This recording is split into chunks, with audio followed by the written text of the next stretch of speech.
ويضرب بالهدف الثالث. تمشي كرة تانية. سلامات ان شاء الله مهدي علي. يا الله سلامات ان شاء الله مهدي علي. تزحلق اللاعب، تزحلق وحيطرد لاعب بلا داعي. مهدي علي المدير الفني مهدي علي. مباراة شدت عصبيا جدا، مباراة جميلة. ودي مهدي علي، بصوا الاخلاق الجميلة بتاعت مهدي علي. ادي مهدي علي يطرد لاعب من لاعبي نادي الوصل. وادي مهدي علي. مباراة مشدودة عصبيا. جهاز الفني الفريقين، ومباراة حيكون فيها قرارات كثيرة جدا.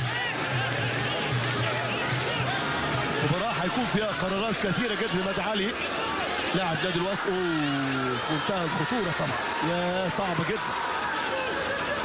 سلامات ان شاء الله. شوف الاعتذار هنا، لاعب نادي الوصل بيعتذر هنا. ادي مهدي. مباراة شدت عصبيا جدا جدا في الامتار الاخيرة، في الامتار الاخيرة من عمر المباراة، الثواني الاخيرة.